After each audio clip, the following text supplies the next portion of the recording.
Gary Kubiak, we talked about this right before we went on the air, if you were watching behind the scenes of the sports show, and I asked you, what do you really think? Not for television. Yeah. Sometimes you'll tell me stuff off the record, like you were doing. What do you think they're talking about? What do you think those conversations sound like? You think Kubiak is being honest with him? No. I think it's really tough to be honest with Peyton Manning. I don't think you can say to Peyton Manning, Peyton, your arm strength isn't there. Things need to be perfect for you to be able to step up and throw the ball with some zip and throw it accurately. But I think what they are doing is they're saying, Peyton, we need to change some things to put you in a better position to succeed. But I don't think they're saying to Peyton, you're not playing well right now, and we need to fix you. Oh, that's, once again, I agree with you. You're out of your mind. You think that Peyton Manning has been around this game for his whole life, his entire life. His father, he started when he was in grade school playing quarterback, Tennessee, smartest, most cerebral quarterback in history, and you can kind of just fib to him, that you can just not kind of be honest with him. I think Peyton knows Kubiak is honest with the media. I know he's honest. Peyton, here's what he's saying to him.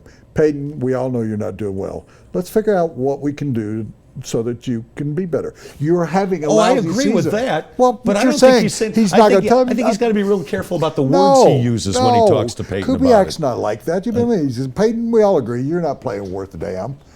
Let's figure out how to do that. I don't think he goes that far. Oh, sure he does. I think he might say, Peyton, we're struggling on offense. You obviously haven't been around either one of those guys, because that's exactly the way they talk. I have a lot. No, Adam Gase didn't tiptoe. You don't tiptoe around him. He hadn't tiptoed around Tom Moore. He hadn't tiptoed around Jim Caldwell. He didn't tiptoe around Bruce Arians.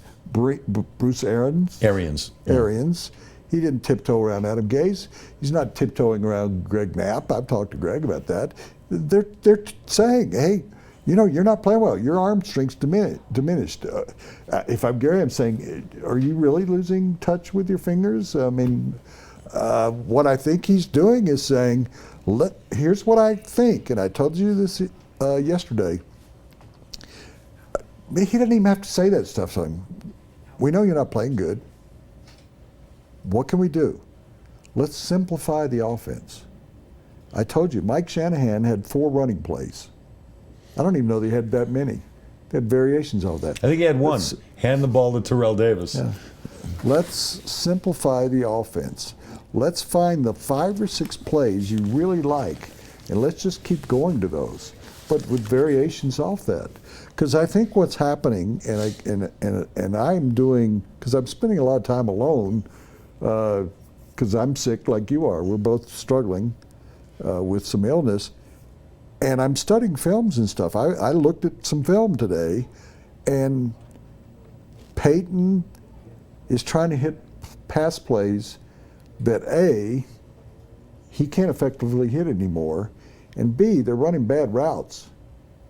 They're not, and a guy I like a lot, Norwood, is no factor. He's not a factor. So you can't do that. And every time they come off the field, Peyton's chastising him for something. And I'm of and he can't really chastise Owen Daniels, but he talks to him. And he's more of a peer kind of guy, because he's been around. He's in his 30s, but he will jump on the guys that are in their 20s. I think you've got to during this week. If I'm Gary, I'm saying, what do you think about personnel? What personnel changes? Do we put Emmanuel at slot receiver? Do we put Demaryius Thomas at slot receiver? Demaryius can't be complaining about it now. He's making a ton of money. We're going to put you in here. We're going to try to be more effective with you running across the field. Emmanuel, do you want to do that when he's hurting, when he's got a shoulder problem that could be exacerbated? Do we put Fowler in the game more at a slot receiver, or in the place of the tight end? What do you want to do when we come back? We are going to game plan over this weekend. That's when they're really going to put the game plan in. The game plan isn't in yet. They're looking at ways to improve this. I think that you look at Green Bay's defense, which hasn't played very well, gave up over 500 yards to Phillip Rivers, and you say, we are going to throw the football. We're going to put you talked about it, Mark Kisla, I'll give you credit. put you in the shotgun, because even in the pistol you have to back up some. I'm going to put you in the shotgun. I'm going to leave it more up to you to pick out plays that you like. I am going to take the headset off. He's not going to do that. But I'm going to just make a recommendation. You do what you want to. That's what I think he's saying to him. I hope you're right, because it's what I've been advocating for a few weeks now. We'll see. That segment brought to you by John Elway Cadillac. When you go to buy a car, what do you really want? You probably want a lot of cars to choose from. And you want the dealership's best price. Not some starting price or target price, the best price. And you want it immediately, not after hours of negotiating. And you want a salesperson who doesn't get paid more if you spend more. Because, well, you don't want to spend more. Well, you're in luck. John Elway wants all of those things too. Better yet, John Elway wants you to have all of those things too. Come see us or click on johnelwaychevrolet.com.